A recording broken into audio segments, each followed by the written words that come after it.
पांचों इंद्रियां सही भी मिली, बुद्धि का क्षयोपशम भी बहुत से जीवों को मिला, धन दौलत की संपन्नता भी बहुत से जीवों को मिली। मिली क्या नहीं मिली? और तो और देख लो।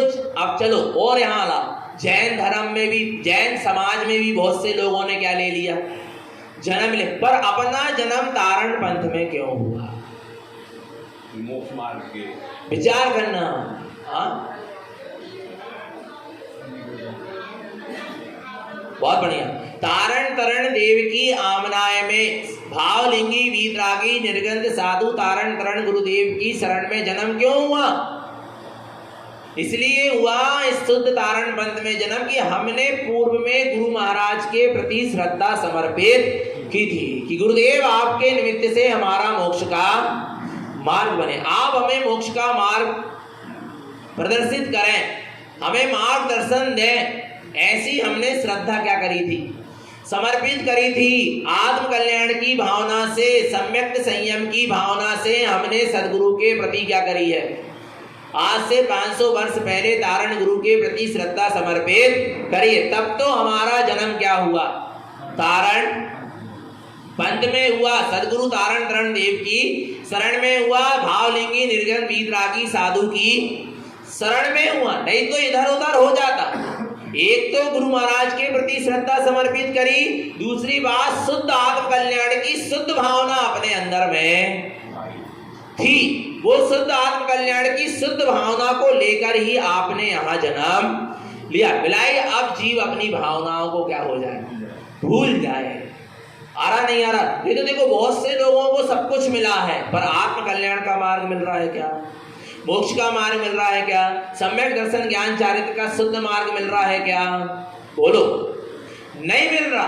पर अपन को सम्यक दर्शन ज्ञान चारित्र का शुद्ध मार्ग मिल रहा है, शुद्ध स्वरूप बतलाया जा रहा है, समझाया जा रहा है, शुद्ध मोक्ष का मार्ग दिखलाया जा रहा। हमने भावना भाई है, इसलिए हमारा ऐसा तारण पंथ में क्या हुआ है?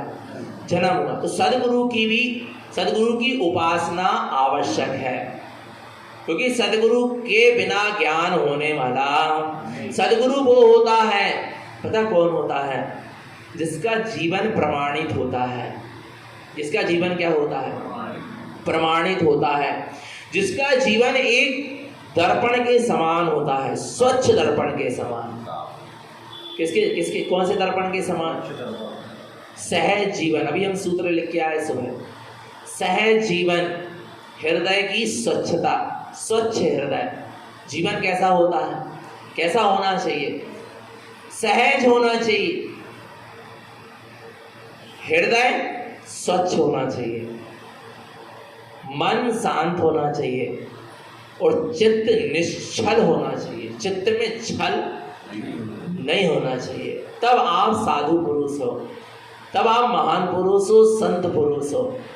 आरा भगवान आत्मा एक सहज जीवन, तारण स्वामी का एक सहज जीवन था। नहीं तो इतने लोग नहीं जुड़ पाते सदगुरु से। जुड़ जाते क्या? आरा भगवान आत्मा और सदगुरु से तो जुड़ जाते, पर सदगुरु जिससे जोड़ना चाहते उससे नहीं जुड़ पाते इतने लोग। उनका जीवन कैसा था? सहज था। हृदय क्या था? स्वच्छ था। जो भी आता था उनके हृदय की स्वच्छता आ रहा है, सदगुरु को अपने हृदय में क्या कर लेती थी? सदगुरु को सामने वाला जीव अपने हृदय में बसा लेता था, क्योंकि उनका हृदय इतना क्या था? स्वच्छ था। आरा भगवान आत्मा। और मन कैसा था? शांत था। मन में उथल पुथल नहीं थी। मन कैसा था? शांत मन था। और चित्त में क्या था? छल नहीं था। निश्चल होकर उन्होंने जो जिन्हें परमात्मा का जैसा उपदेश है वैसे का वैसा हमें क्या दिया है? उपदेश दिया। ऐसे गुरु की संगति में रहना, जिसका जीवन कैसा है? सहज है, जिनका हृदय स्वच्छ है, जिनका मन शांत है और जिनका चित्त निश्चल है। आ रहा है वे ज्ञान के महासागर हैं। आ रहा है आप भी उसके निकट पहुंचोगे, आपका भी जीवन सहज हो जाएगा। आ रहा है जिनकी संगति से हमारा जीवन कसायमय हो जाए, राग देशमय हो जाए, अज्ञान और मिथ्यात्मय हो जाए, वो संत पुरुष नहीं है। जिनकी संगति से हमारा जीवन भी क्या हो जाए, सहज हो जाए, एक जीवन में सहजता आ जाए, सरलता आ जाए, परिणाम एकदम सरल और सहज हो जाए। आ रहा है, ये समझ लेना कि वास्तव में हमने सही की संगति की है। आ रहा है, जिसकी संगति मायाचारी सिखा दे, चतुराई सिखा दे, छल कपट सिखा दे, आ रहा है दूसरों को कैसा ठगा जाता है, रणनीति सिखा दे, राजनीति सिखा दे, ऐसों की संगति में कभी मत रहना। आ रहा भगवान आत्मा जिनका जीवन बिल्कुल कैसा है, सहज है, सरल है, उनकी संगति में रहो तो जीवन सहज होना चाहिए। हृदय स्वच्छ, जिनका हृदय कैसा है, स्वच्छ है, पवित्र हृदय के जो धारी हैं, उनकी संगति में रहो, तुम्हारा हृदय भी क्या होगा। क्योंकि पता है उस सदगुरु के पवित्र हृदय में, जिसका हृदय पवित्र है, उसके पवित्र हृदय में तुझे तेरी कमी दिखेगी। क्या दिखेगी? कमी। धुंधले दर्पण में तुझे तेरी अशुद्धता नहीं दिखेगी। आ रहा है, अशुद्ध दर्पण में तुझे तेरी अशुद्धता, शुद्धता की बात तो बहुत दूर, अशुद्धता भी दिखेगी क्या? यदि तुझे अशुद्धता भी देखना है तो तुझे स्वच्छ दर्पण चाहिए। शुद्धता देखने की तो बात ही दूर, क्या देखना है? अशुद्धता भी देखना है तो क्या चाहिए? स्वच्छ दर्पण। ऐसे ही हृदय स्वच्छ चाहिए। संत पुरुषों का, ज्ञानी पुरुषों का, सम्यक दृष्टि ज्ञानी भव्य जीवों का हृदय कैसा होता है? स्वच्छ होता है। उस स्वच्छ हृदय में सब कुछ क्या होता है, झलकता है कि अरे इनका इतना स्वच्छ जीवन है, इनका हृदय इतना स्वच्छ है, और मेरे हृदय में तो कसाय भरी है, राग द्वेष भरा है, वासना भरी है, पाप भरे हैं। अरे नहीं नहीं, मेरा हृदय भी इनकी तरह क्या हो जाए, स्वच्छ हो जाए।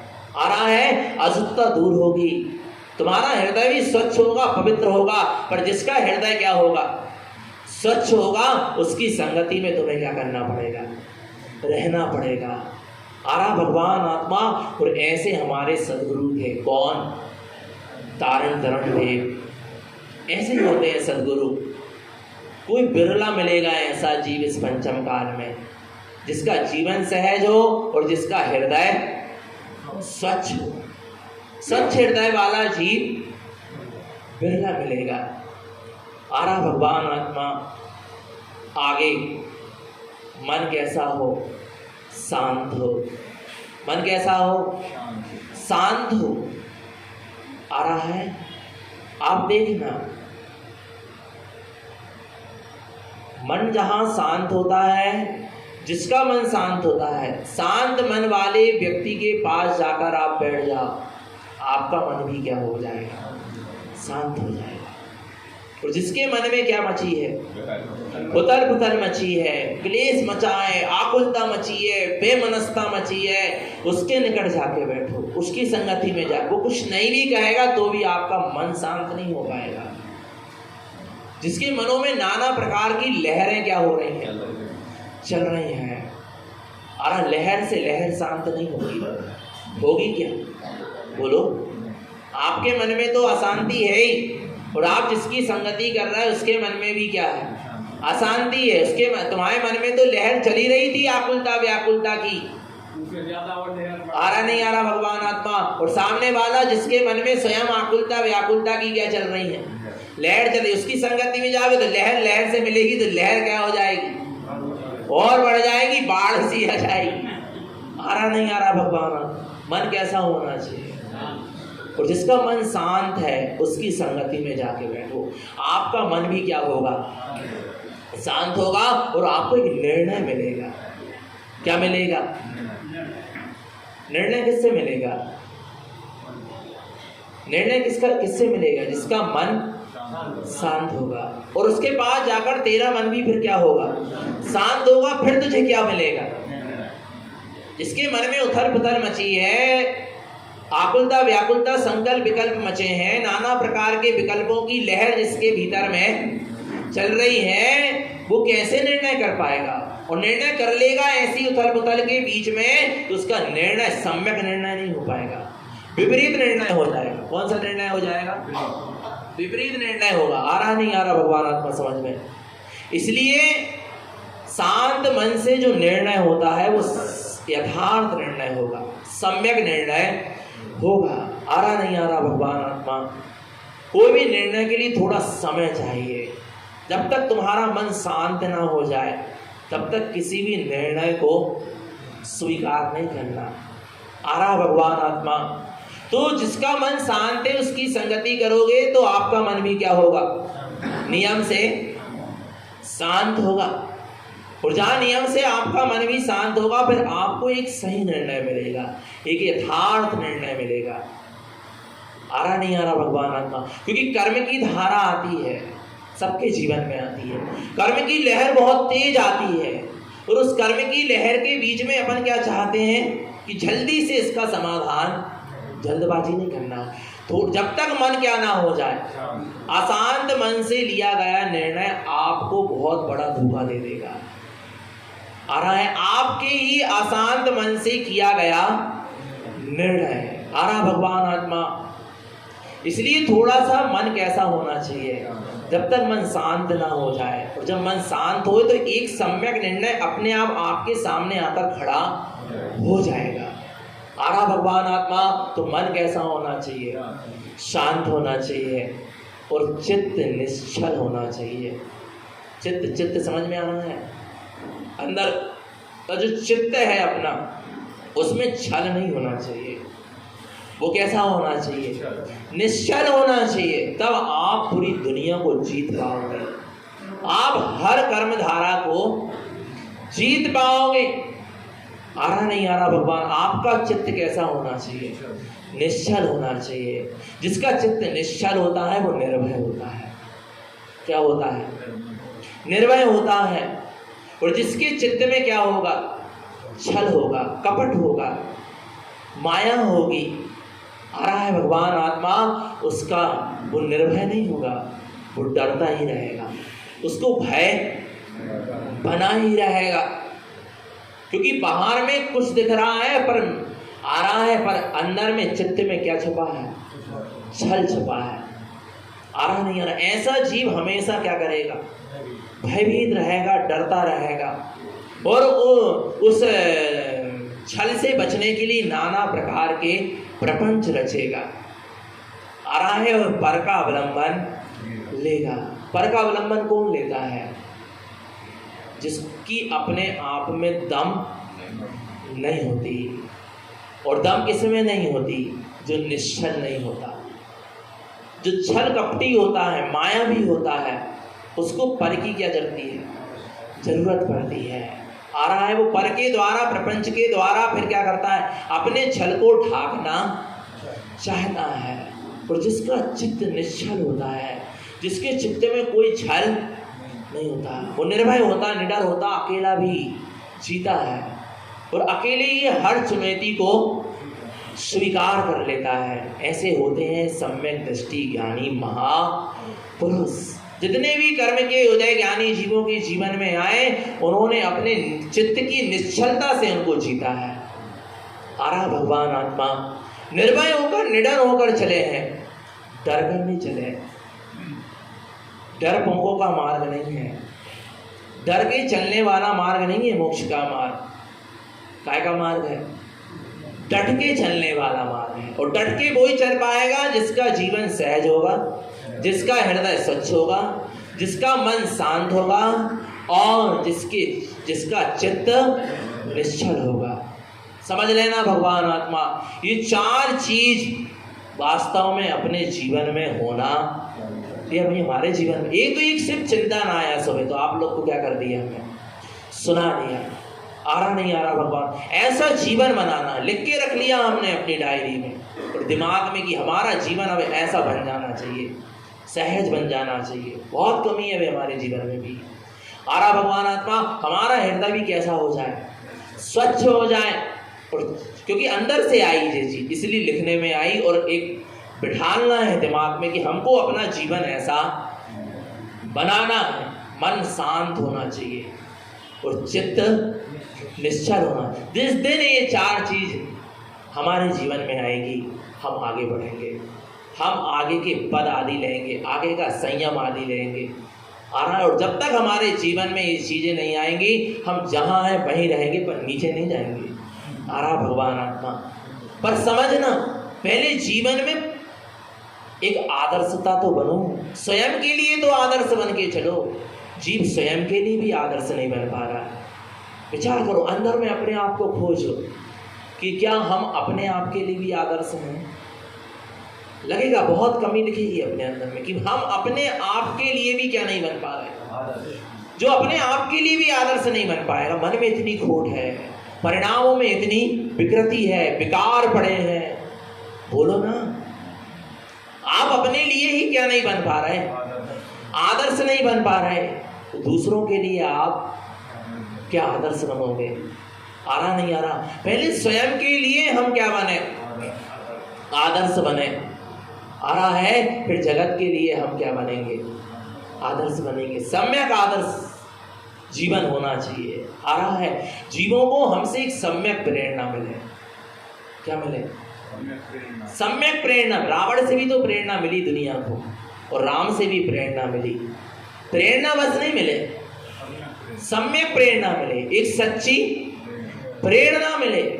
आ रहा नहीं आ रहा। एक सम्यक आदर्श बनकर चलो जगत के जीवों के लिए। बन सको तो ऐसा बनो। आ रहा है भगवान आत्मा।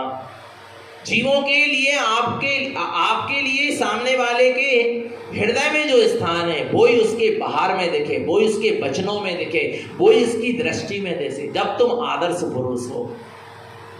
नहीं आ रहा भगवान आत्मा। सामने वाले के हृदय में आपके लिए और कुछ है, और उसके मुख से वचन और कुछ निकल रहे हैं। आपके सामने और कुछ दिख रहा है, आपके लिए वो और कुछ है, और आपकी पीठ के पीछे वो आपके लिए और कुछ है। आप अभी आदर्श नहीं है। कमी सामने वाले की नहीं है, कमी आप में है। आ रहा नहीं आ रहा। आप ऐसा शुद्ध जीवन जिए कि सामने वाले के हृदय में भी आप बसे, सामने वाले के हृदय में भी आपके लिए सम्मान हो, उसके वचनों में भी आपके लिए सम्मान हो, पीठ पीछे भी हो तो भी सम्मान हो, सामने हो तो भी सम्मान हो, उसकी दृष्टि में भी सम्मान हो। आ रहा नहीं आ रहा भगवान आत्मा। तब तुम आदर्श पुरुष कहलाओगे, और नहीं तो नहीं कहलाओगे। ऐसा जीवन बनाने की कोशिश करो, ऐसा जीवन जीने की कोशिश करो। आ रहा नहीं आ रहा भगवान आत्मा। तो सदगुरु की उपासना करना है, और ऐसे सदगुरु की क्या करना है, उपासना करना है। कैसे सदगुरु, जो रत्नत्रय से अलंकृत हैं, जो धर्म ध्यान में रत हैं, जो राग और द्वेष से रहित हैं, जो निर्ग्रंथ हैं, जिनका जीवन सहज है, जिनका हृदय स्वच्छ है, जिनका मन शांत है, और जिनका चित्त निश्चल है। वास्तव में ऐसे जीवों की संगति करो, ऐसे ज्ञानी पुरुष की संगति करो। आपका जीवन उज्जवल होगा, आपका जीवन पवित्र होगा, आपके जीवन में एक चमक आएगी, आपका जीवन ऊपर उठेगा। आ रहा है। और अज्ञानी मिथ्या दृष्टि बहिरात्मा गुरुओं की संगति करोगे तो आपके जीवन का क्या होगा, पतन होगा।